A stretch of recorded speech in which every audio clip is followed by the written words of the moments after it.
tapi Altaf langsung menimpa Jidan, menusuk badannya sebanyak 2 kali sampai merobohkan tubuhnya. Hai guys, terima kasih sudah nonton video ini. Jadi aku mau ajak kalian bahas kasus yang baru-baru ini terjadi soal seorang mahasiswa UI yang naas berakhir di tangan seniornya di kampus yang sebenarnya itu teman dekatnya yang udah dia percaya, dan semuanya berakhir jadi kasus besar yang cukup menggemparkan. Karena menurut aku di kasus ini banyak pembelajaran yang bisa kita petik untuk kita bisa terhindar dari kasus-kasus beginian. Karena sebab akibat dari terjadinya kasus ini emang karena sesuatu yang sebenarnya dekat nih dengan kehidupan sehari-hari kita. Makanya aku berharap banget dari kisahnya nanti bisa jadi pembelajaran untuk kita semua. Gimana kisah dan kasusnya, langsung aja kita bahas sedetail mungkin yang aku bisa.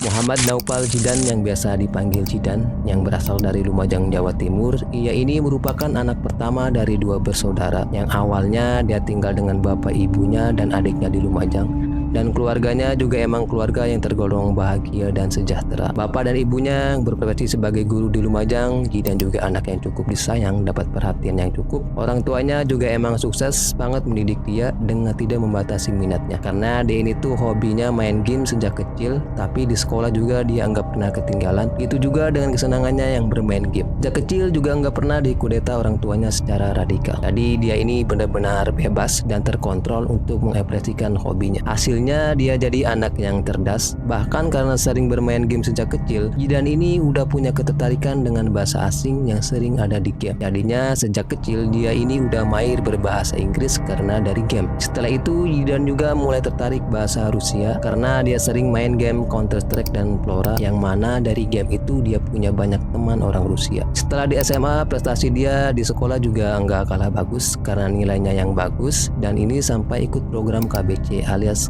kelas belajar cepat yang membuat dia bisa tamat SMA hanya dalam 1 tahun. Setelah itu di tahun 2022 Jidan pun langsung diterima di Universitas Indonesia di jurusan impiannya, yaitu di Fakultas Ilmu Budaya, tepatnya di jurusan Sastra Rusia, yang memang bahasa Rusia udah dia minatin sejak kecil karena dari game. Karena ini di tahun 2022 Jidan pun merantau dan ngekos di Depok dan memulai kuliahnya di UI. Sejak menjadi mahasiswa UI, Jidan ini kenal dan berteman dengan salah satu seniornya di jurusannya yang bernama Altaf, yang saat itu dia ini udah semester 7, yang mana Altaf ini berasal dari Tangerang Selatan. Yang sebenarnya Altaf ini juga berasal dari keluarga yang cukup mampu karena bapaknya yang sebagai arsitek dan ibunya juga sebagai konsultan arsitektur, dan keluarga mereka juga itu punya bisnis properti sendiri yang ngebuat hidupnya Altaf ini sebenarnya selalu berkecukupan. Tapi nggak ngebuat dia manja juga, karena ia saat kuliah sambil kerja tuh di perusahaan keluarganya untuk nambah pengalaman dan nambah uang jajannya. Dan dia juga itu pernah magang selama 6 bulan di sebuah perusahaan aplikasi keuangan. Saat kuliah ini juga dia nggak tinggal sama orang tuanya karena dia ini ngontrak bareng teman-temannya di wilayah Depok dekat dengan kampusnya, juga dekat sama kosannya Jidan. Terus Altaf ini bisa berteman dekat sama Jidan itu karena mereka satu jurusan yang sama-sama punya ketertarikan yang sama, bahasa dan budaya Rusia. Ditambah mereka juga suka dengan game yang sama, yang pastinya mereka ini jadi satu frekuensi banget. Nah karena ini Jidan ini juga sering main ke kontrakannya Altaf untuk belajar bareng dan juga ngegame bareng. Mereka pun sering kemana-mana berdua sampai teman-teman mereka menganggap mereka ini kayak adik kakak, karena emang Jidan ini udah percaya banget sama Altaf, bahkan menganggap Altaf ini kayak kakaknya sendiri karena mereka berdua emang sering ngobrol, sering sharing soal perencanaan ke depan. Bahkan mereka juga sering curhat dan merangkul kalau masing-masing ada masalah. Dan di masa ini juga Altaf ternyata sering dan kecanduan main trading saham di sebuah aplikasi, sampai dia ngajak Jidan juga tuh untuk main. Tapi lama-kelamaan Altaf ini mulai sering ngalamin kerugian pas pemain trading saham, yang awalnya kerugiannya kecil tapi lama-kelamaan kerugiannya pun sampai sebesar 80 juta, yang membuat semua uangnya bahkan uang makannya pun habis. Karena ini dia pun terpaksa ngutang dipinjol untuk nutupin kebutuhannya sehari-hari. Tapi karena nggak bisa bayar, hutangnya pun sampai membengkak 15 juta dipinjol. Sedangkan dia nggak berani minta uang ke orang tuanya untuk nutupin masalahnya ini. Jadinya dia pun berusaha nyari jalan keluarnya sendiri dan curhat, bahkan minjem uang ke Jidan untuk kebutuhannya sehari-hari. Jidan pun sempat ngasih pinjaman karena saat itu Jidan ini justru sedang dapat keuntungan besar dari trading saham. Sampai Jidan ini nunjukin ke Altab kalau dia baru beli beberapa device Apple kayak MacBook, iPhone, dan juga AirPods. Sedangkan saat itu Altab ngalamin yang sebaliknya, sampai dia harus berurusan dengan pinjol. Dari sinilah Altab udah stres dan pusing karena ngalamin kerugian yang sangat besar, apalagi diuber-uber pinjol. Ya karena utangnya sudah membengkak banget, disinilah dia pun mulai iri dengan apa yang udah didapetin Jidan. Di bulan Juni 2023, Altab yang itu terus-terus diuber-uber pinjol, sedangkan uangnya udah habis semua, termasuk uang makan itu udah nggak ada lagi. Belum lagi saat itu dia itu tuh harus bayar uang sewa rumahnya. Sampai Altab pun udah beberapa kali curhat ke teman serumahnya soal masalahnya ini, tapi temannya pun nggak bisa bantu, cuman bisa nasehatin aja. Mau minjem uang lagi ke Jidan udah nggak enak kan, hutang sebelumnya pun belum ia bayar. Biarpun saat itu Jidan juga sebenarnya nggak berharap uangnya untuk diganti, karena Jidan ini emang berniat ngebantu Altab. Jadi saat itu Altab ini cuman bisa pasrah di kamarnya aja, sampai dia ini jarang keluar dari kamarnya, bahkan udah jarang masuk kampus karena pusing dan gabut. Di kamarnya pun dia cuma ngikutin series di net, cuman untuk hibur dirinya sendiri karena nggak tahu harus kayak gimana lagi. Akhirnya disinilah dia pun mulai ingat lagi soal Jidan yang ngalamin keuntungan yang besar dari trading saham sampai bisa beli barang-barang mahal. Jadinya dia pun mulai mikir gimana caranya dia ini bisa merebut apa yang udah dapat Jidan, sampai dia pun mulai berani dan nekat merencanakan untuk ngabisin Jidan, untuk mengambil semua uang dan barang-barang mahalnya yang nantinya dia bakal setting seolah Jidan ini dirampok di kosannya.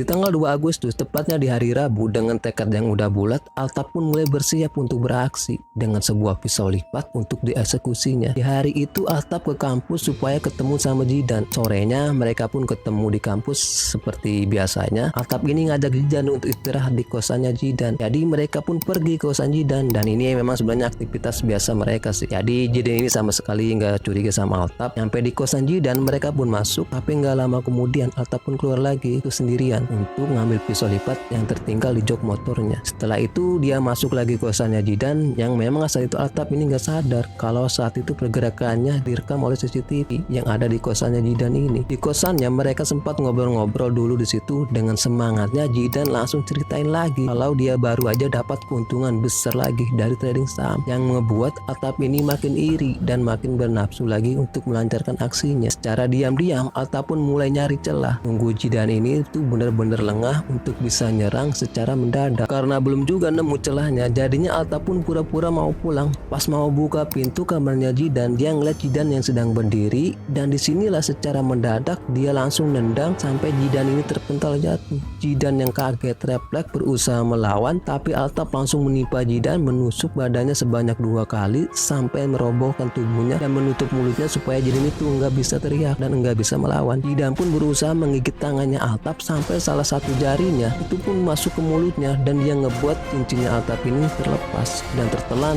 sama si Jidan. Di situ Jidan ini sempat berusaha ngomong untuk minta ampun dan minta maaf, tapi Altab enggak peduli dan langsung menusuk dada dan lehernya sebanyak 8 kali. Setelah itu Jidan pun langsung melemah. Enggak lama kemudian Jidan pun mulai enggak bergerak lagi, yang akhirnya dia pun menghembuskan napas terakhirnya. Setelah sadar Jidan yang sudah enggak bernyawa lagi, Altab pun di situ mulai panik, tapi di situ dia enggak langsung kabur. Dia sempat bersihin kamarnya Jidan ini dari bercak-bercak darah. Setelah itu dia sempat beli kantung plastik hitam dengan ukuran yang sangat besar, dan juga beli kapur baru untuk nutupin bau tubuhnya Jidan kalau nanti tubuhnya ini mulai ngeluarin aroma yang gak sedap. Setelah itu dia bolak-balik lagi ke kosannya, dan untuk ngebungkus tubuh Jidan dari ujung kaki sampai ujung kepalanya menggunakan kantung plastik hitam itu. Setelah terbungkus, tubuh Jidan pun dia letakkan di kolong tempat tidurnya Jidan dan naburin kapur baru di kamar Jidan itu. Setelah itu baru barulah dia ngambil HP-nya Jidan dan berusaha masuk ke m-bankingnya, tapi gagal karena m-banking itu udah keblokir otomatis. Karena saat itu Altaf ini salah masukkan pinnya lebih dari 3 kali. Karena itu Altaf ini akhirnya membawa laptop, HP, dompet, dan juga beberapa barang berharga milik Jidan. Setelah itu dia pun keluar dari kamar Jidan dan juga mengunci pintu kamarnya. Setelah melakukan itu semua, Altaf pun langsung balik ke rumahnya. Sampai di kamarnya, Altaf ini barulah mulai ngerasa panik sendiri dan ketakutan, mulai membayangkan gimana kalau nanti dia ditangkap dan dipenjara. Sampai beberapa hari setelah kejadian itu, Altaf ini jadi terngiang-ngiang yang wajahnya, dan saat Jidan minta maaf dan minta ampun ke dia karena ingatan itu dan semua ketakutan yang dia rasakan yang ngebuat Altaf ini jadi stres sendiri di kamarnya. Sampai beberapa hari ke depan itu memang tidur juga nggak nyenyak.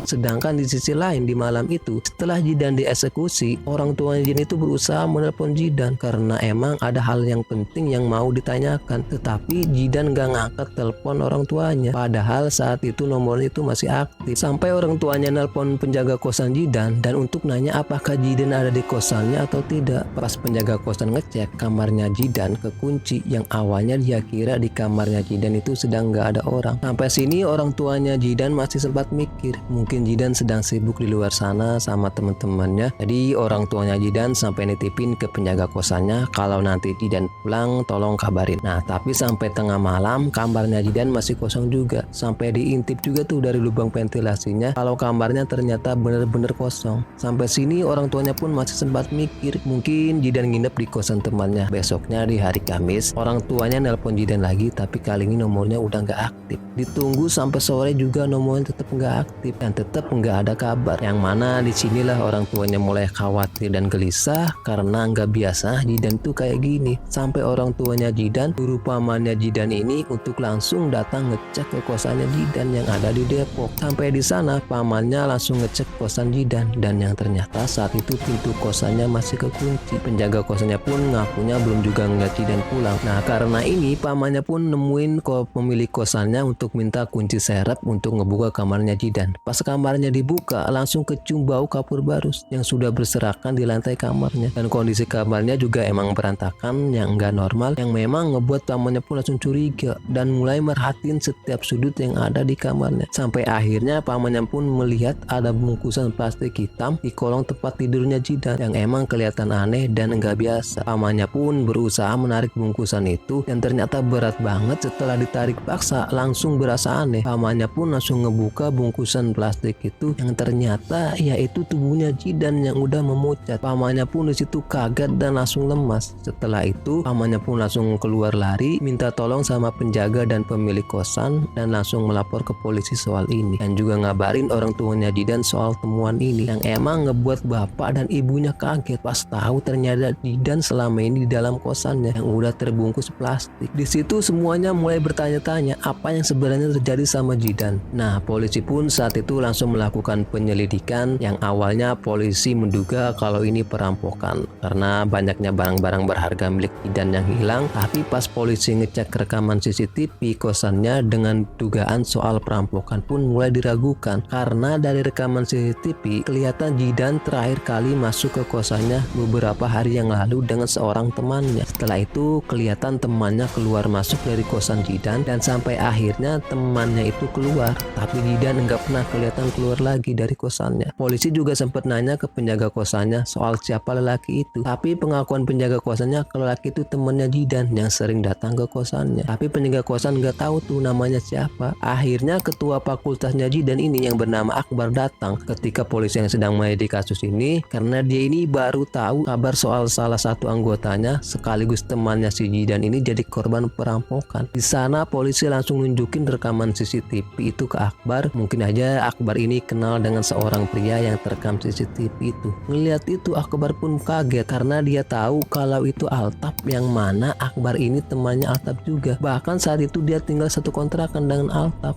Akbar pun langsung nganter polisi ke rumah kontrakannya untuk nyari Altaf. Ternyata Altaf sudah nggak ada di rumah karena sedang keluar. Polisi pun nunggu sampai Altaf balik, tapi nggak lama kemudian Altaf tiba-tiba balik ke kontrakannya yang naik motor dengan pacarnya. Pacarnya nunggu di motor, sedangkan yang nggak sadar polisi udah nunggu. mengganggu. Dia masuk di kamarnya dengan terburu-buru kayak mau ambil sesuatu, dan disinilah polisi pun langsung nangkap dia di situ. Atap pun langsung kelihatan panik. Polisi pun langsung menggeledah kamarnya Atap, dan benar saja polisi pun berhasil menemukan bukti kuat, yaitu temuan beberapa barang berharga milik Zidan menghilang itu ada di kamarnya Atap ini. Atap pun langsung diinterogasi. Yang awalnya Atap ini nggak mau ngaku apapun, tapi akhirnya dia pun nggak bisa ngeles lagi setelah barang milik Zidan ditemukan di kamarnya. Karena ini Atap pun langsung diborgol dan diseret keluar dari rumah kontrakannya, yang ngebuat pacarnya yang sedang nunggu di motor pun kaget melihat Atap yang sudah digeret polisi dalam keadaan diborgol. Karena saat itu pacarnya sama sekali nggak tahu permasalahannya apa. Bahkan warga di situ, juga RT, bahkan pemilik kosannya juga kaget pas ngelihat Atap yang sudah diborgol yang sedang dibawa polisi. Setelah itu Atap pun langsung dibawa untuk diperiksa lebih lanjut. Pasti ya diintegrasi. Saat diintegrasi akhirnya dia pun mengakui semuanya, bahkan mengakui menyesal sudah melakukan itu semua ke Zidan. Karena pengakuannya dia melakukan itu sama sekali bukan karena benci sama Zidan, tapi karena keterpaksaannya yang saat itu dia sedang terlilit hutang pinjol. Sampai akhirnya setelah semuanya tahu, ternyata Atap ini pelaku di balik ini semua, yang ngebuat semuanya kaget, terutama teman-teman mereka, karena semuanya tahu ya kalau mereka berdua ini tuh memang akrab kayak adik kakak. Orang tuanya Zidan pun kaget setelah tahu ternyata pelakunya itu teman dekatnya Zidan. Karena udah merasa menyesal, Atap pun minta maaf ke orang tua Zidan yang saat itu sedang berduka, tapi orang tua Zidan nggak maafin, bahkan minta proses hukum untuk tetap dilanjutkan, bahkan nuntut pelakunya ini untuk dihukum seberat-beratnya, kalau bisa hukum mati. Setelah terbukti melakukan pembunuhan berencana, Atap pun terancam hukuman mati atau penjara seumur hidup, tapi itu baru ancaman karena sampai sekarang vonisnya itu belum dijatuhkan karena memang masih dalam proses penyidikan polisi lebih lanjut. Soal Zidan, akhirnya tubuhnya dipulangkan ke kampung halamannya di Lumajang, yang akhirnya di tanggal 5 Agustus, tepatnya di hari Sabtu, Zidan pun dimakamkan di sana. Orang tuanya benar-benar terpukul banget dengan kepergian Zidan, apalagi dengan cara kayak gini. Orang tuanya nggak nyangka terakhir kali ngelihat Zidan itu saat mereka berpisah di bandara setelah Zidan ini libur yang akan balik ke Depok untuk kuliah. Dosen dan petinggi juga menyayangkan dengan apa yang terjadi sama Zidan ini, karena dia ini ternyata salah satu mahasiswa yang berbakat dengan IPK yang cukup tinggi, yaitu 3,83, dan pengakuan ibunya juga jadi ini padahal udah merencanakan bahkan menargetkan beasiswa untuk lanjut pendidikannya di Rusia, tapi semuanya hilang cuman karena orang ini. Semuanya jadi hancur. Zidan pun yang kehilangan hidupnya, ya dia pun itu harus nerima hukuman yang cukup berat. Biarpun hukumannya belum divonis, yang sudah pasti hukumannya ini cukup berat, yang kemungkinan besar ya dia nggak bakal bebas lagi, yang padahal mereka berdua itu punya impian yang gede banget untuk sukses di masa yang akan datang. Tapi semuanya berakhir kayak gini cuma karena trading dan menyalahgunakan pinjol, sampai akhirnya berani melakukan sesuatu yang benar-benar membuat semuanya jadi hancur kayak gini. Jadi semua dari kasus ini bisa jadi pembelajaran gitu ya untuk kita semua, terutama untuk kalian-kalian mungkin sampai sekarang masih ada terjebak di pinjol. Ya hati-hati sih, semoga kalau memang ada dari kalian yang kayak gitu ya, semoga kalian bisa tobat, bisa memikirkan jalan keluarnya dengan akal sehat ya. Jangan sampai kayak gini. Lihat nih semua jadi hancur, mau enggak kalian kayak gitu sampai akhirnya,